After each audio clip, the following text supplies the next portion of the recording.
Deadpool starts off the movie wild, because the first thing he does is dig up Logan's dead body. Some TVA agents pull up, and which he uses Logan's dead body to body the TVA agents. This man is definitely going to hell. He gives the agents some headshots, pause, and dick stabs, pause again, even hitting a WWE move on one of them. And he knows he is putting belt to ass, because he starts dancing midway through the fight. But this is an event that is happening in the future. Going a couple years back, we see Wade talking to Tony Stark's assistant, trying to get in the Avengers, but they decline him. And I don't know why, because you got niggas like Black Widow and Hawkeye. Like, what does Hawkeye do? Shoot arrows? That's not even a superpower. I could do that. Put me in the Avengers. But we go a couple years later, where Wade has quit being Deadpool, working at Drive Max of all places. Wade goes back to his house celebrating his birthday party with, "Ain't you dead?"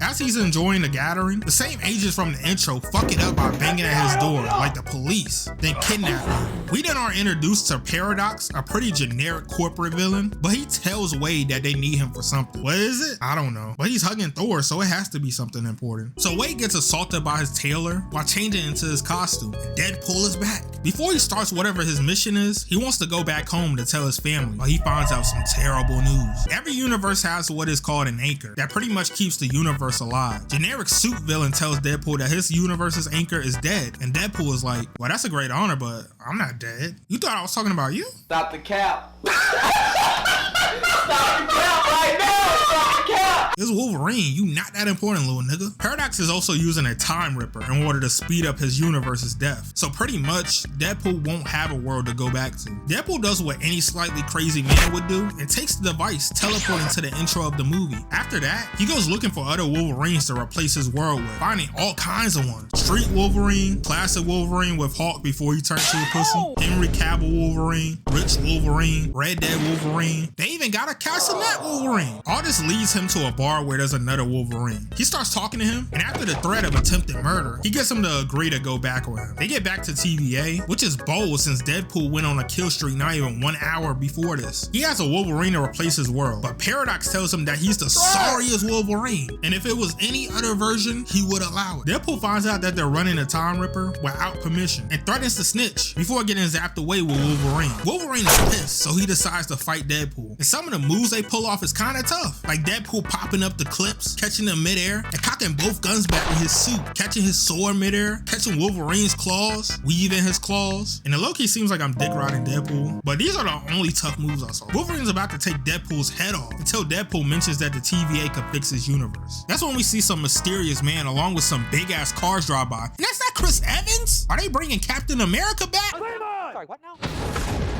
5 minutes later.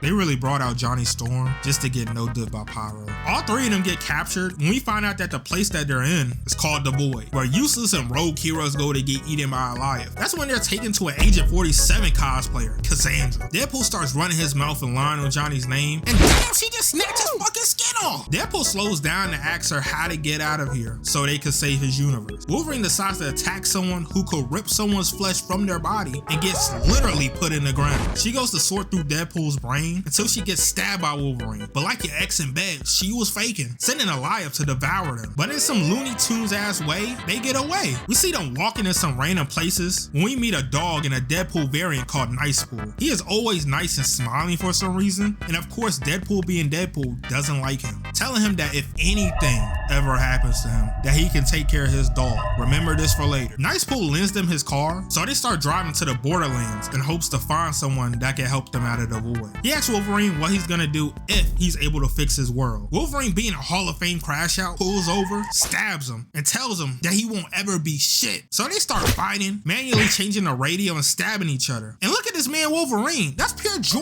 on his face. This nigga's a freak. But after all the foreplay, they wake up in some random room where we see Elektra, the Gambit, Laura, and the OG, the GOAT, Lane. It's not enough. This nigga pull up was so clean. Deadpool tries to persuade them to fight against Cassandra, but they like, we tried. But she smoked Quicksilver, Punisher, Daredevil, even Magneto. So Cassandra is pretty much impossible to beat unless her powers are eliminated. And they can use Juggernaut's helmet to nullify her abilities. So after a couple minutes, they decide to head to Cassandra tomorrow. During the night, Laura and trash ass Wolverine are talking, and we find out that instead of saving the mutants, they ended up dead because he was at the bar getting drunk. Is this nigga serious? We cut to Pyro on the phone with Paradox and persuades Paradox to let him take out Cassandra. And I don't know how he has the confidence to go against her. I mean, she took out Quicksilver. But the crew drives to Cassandra, shooting a GTA-ass RPG to open the area up. And they came in with the hardest pull-up. Look at the pose, nigga. The battle royal starts. Blaze starts attacking and pops somebody. We got Gambit moving like Eddie from Tekken while catching bodies. And Elektra is doing her thing too. They make it inside when Cassandra moves Deadpool out of the way. Then she starts making Wolverine dance. She got him like, slide to the left, slide to the right.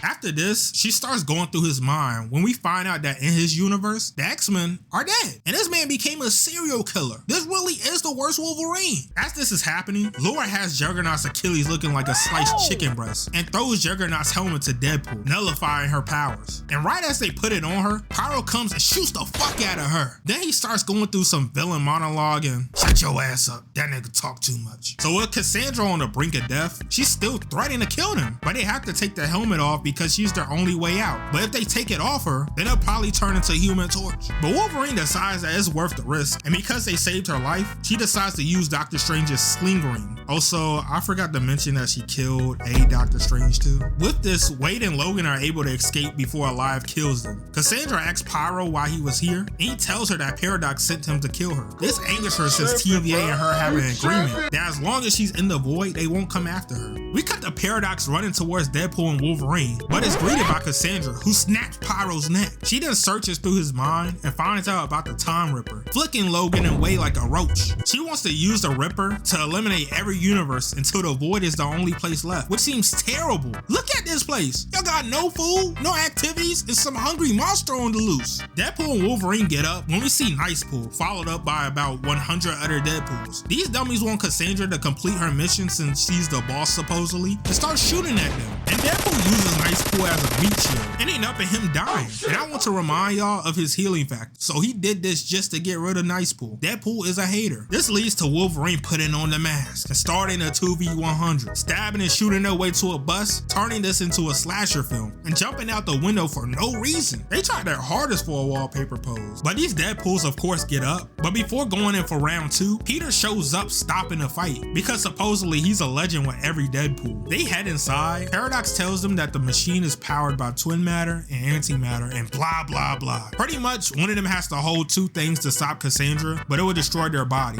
killing them. Deadpool and Wolverine doesn't care and heads towards it. Wolverine wants to actually be the hero he's meant to be, deciding to be the one to sacrifice himself. Or so we thought, because Deadpool hits Wolverine with a fire extinguisher and locks himself in there. He grabs one end while stretching for the other. Wolverine is running into the wall like a rhino, and Cassandra is almost done eliminating the universe until Wolverine comes in. They all start tweaking like some crackheads until Cassandra explodes, saving the day. B-15 pulls up, questioning Paradox, and his bitch ass started lying his ass off, talking about he had nothing to do with the Time Ripper and that his friends sacrificed themselves. And the last part might have been true if it wasn't two of the most invincible heroes in Marvel. They take Paradox away. Deadpool is told that his universe was actually saved with what he did. Wolverine is still screwed, but at least he's proud to be a hero now. Deadpool also asks if the heroes that helped them in the void could be brought back. B-15 says she'll see what she could do about it. And the movie ends with Logan meeting Blind Owl and hanging out with Wade's friends. Also, remember how I said that Deadpool lied on Johnny? Well, it turns out he actually said all that shit. A megalomaniacal psychotic asshole. A finger-licking dead inside pixie slap a third-rate dime store nut milk. And I'll tell you what she can do. I'm listening. She can lick my goddamn cinnamon ring clean and kick rocks all the way to bald hell.